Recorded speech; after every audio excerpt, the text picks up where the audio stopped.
বিপ্লবী তত্ত্ব ছাড়া বিপ্লবী সংগ্রাম অসম্ভব। তার জন্য চাই অস্ত্রসম বিপ্লবী সংগঠন।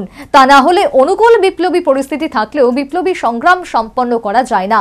কমিউনিস্ট নেতৃত্ব লেনিনকে উদ্ধৃতি দিয়ে রাজ্যের বাম নেতাকর্মী সমর্থকদের অক্সিজেন প্রদানের চেষ্টা করলেন সিপিএম পলিট ব্যুরো সদস্য মানিক সরকার। দরজায় কড়া নাড়ছে লোকসভা নির্বাচন। সংশ্লিষ্ট নির্বাচনী যুদ্ধে জয়লাভের জন্য সিপিএম সহ বামপন্থীরা বিভিন্ন কৌশলে ময়দানমুখী হয়েছে। এরই মধ্যে বৃহস্পতিবার বিশ্ব কমিউনিস্ট আন্দোলনের নেতৃত্ব ভিআই লেনিনের মৃত্যুর শতবর্ষ উপলক্ষে হল সভায় মিলিত হয়। রাজধানীর টাউন হলে অনুষ্ঠিত এই হল সভার অনুষ্ঠান মঞ্চে ছিলেন সিপিএম পলিট ব্যুরো সদস্য মানিক সরকার, বাম নেতৃত্ব অঘোর দেববর্মা, সুব্রত চক্রবর্তী, রমা দাস, মানিক দে সহ অন্যান্য বাম নেতৃত্বরা। লেনিনের মৃত্যু শতবর্ষ বক্তব্য রাখতে গিয়ে সদস্য মানিক সরকার কমিউনিস্ট নেতৃত্ব লেনিনকে উদ্ধৃতি দিয়ে বলেন, বিপ্লবী তত্ত্ব ছাড়া বিপ্লবী সংগ্রাম অসম্ভব। তার জন্য চাই অস্ত্রসম বিপ্লবী সংগঠন।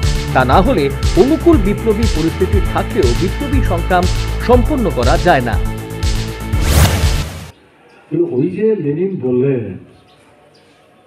বিপ্লবী তত্ত্ব ছাড়া বিপ্লবী সংগ্রাম হয় না, আর বিপ্লবী সংগঠন যেটা অস্ত্র, এরকম সংগঠন তৈরি করতে না পারলে পর অনুকূল বিপ্লবী পরিস্থিতি থাকলেও বিপ্লবী সংগ্রাম করা যায় না। তাহলে সেই বিপ্লবী সংগঠন তৈরি করতে গেলে পর যারা ভ্যানগার্ড রোল প্লে করবেন তাদের ক্ষেত্রে তো মাত্র 5টা বিষয় বলা হচ্ছে। আমরা এই 5টা তো সারা দেশে ঠিক মতো করে উঠতে পারছি না। এটা বিরাট অংশ করছে না, কোনো সন্দেহ করার কারণে পুরোটা আমরা করতে পারছি না। পার্টিটাকে তো সেইভাবে মনের দিক থেকে, মানের দিক থেকে, চেতনার দিক থেকে সেভাবে বিচার করতে পারছি না। ভারতবর্ষে এখন 28টা 29টা রাজ্য, সবগুলো তো আমাদের পার্টি শক্তি সম। সেই সাথে তিনি রাজ্যের সিপিএম সংগঠন যে ক্রমেই ক্ষয়িষ্ণুতার দিকে ধাবিত হচ্ছে তা নিয়ে এক প্রকার উষ্মা প্রকাশ করেন। তার থেকে ছাড় পায়নি পার্টির সাধারণ সদস্য থেকে শুরু করে তথাকথিত নেতারাও। 18টার কথা আমি উল্লেখ করেছিলাম।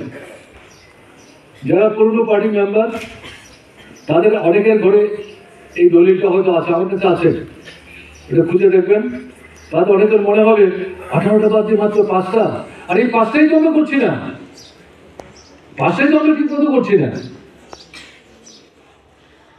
আমাদের ত্রিপুরায় এখনকার পরিস্থিতির কারণে 1/3 বেশি ব্রাঞ্চের মিটিংই হচ্ছে না। লোকাল কমিটি 1/3 এলাকায় করতে পারছে না। মহকুমা কমিটির মিটিং হচ্ছে, মিটিং আসছেন, আবার লোকাল কমিটির মিটিংয়ে যাচ্ছেন না, যাচ্ছেন কিন্তু ব্রাঞ্চে যাচ্ছেন না, যাচ্ছেন কিন্তু লড়াইয়ের ময়দানে আসছেন না। তারাই তো আবার 1 বছর পরে নানা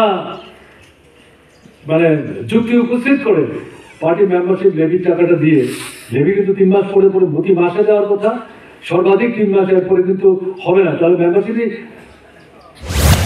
রাজ্যের 4 বারের মুখ্যমন্ত্রী তথা কমিউনিস্ট নেতা অবশেষে স্বীকার করেছেন, বাম নেতা কর্মীদের সেভাবে শ্রেণী চেতনা কিংবা আদর্শে শানিত করতে পারেনি তাদের দল। সেই সাথে তিনি এও বলেন, এর প্রভাব পরিলক্ষিত হচ্ছে নির্বাচনী ফলাফলে। নীতিগতভাবে, আদর্শগতভাবে, শ্রেণীগত দৃষ্টিভঙ্গির দিক থেকে এটা গ্রহণ করলেও আমরা কিন্তু আমাদের শ্রেণী সংগ্রাম, গণতান্ত্রিক যে সংগ্রাম, তাতে হাজার হাজার লক্ষ লক্ষ মানুষ যারা অংশগ্রহণ করছেন, তাদের যে চেতনার মান, যে বিপ্লবী চেতনাস্তরে উন্নত করার ক্ষেত্রে, সমাজতান্ত্রিক চেতনাস্তরে উন্নত করার ক্ষেত্রে যে কাজটা ধারাবাহিকভাবে আমাদের করা দরকার, আমরা কিন্তু প্রত্যাশা মতো করতে পারছি না। ফলে দেখা যাচ্ছে উচ্চতর পর্যায়ের যে রাজনৈতিক সংগ্রামটা আসছে, যেটাকে আমরা বলছি আমাদের দেশের বর্তমান পরিস্থিতিতে নির্বাচনী সংগ্রাম, সেই সংগ্রামে গিয়ে দেখা যাচ্ছে প্রত্যাশার সাথে, আকাঙ্ক্ষার সাথে তার প্রতিফলন ঘটছে না, মিলছে না। এটা আমাদের একটা শিক্ষা।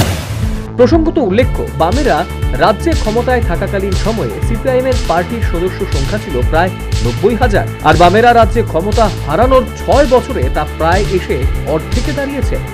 Bureau report, news vanguard.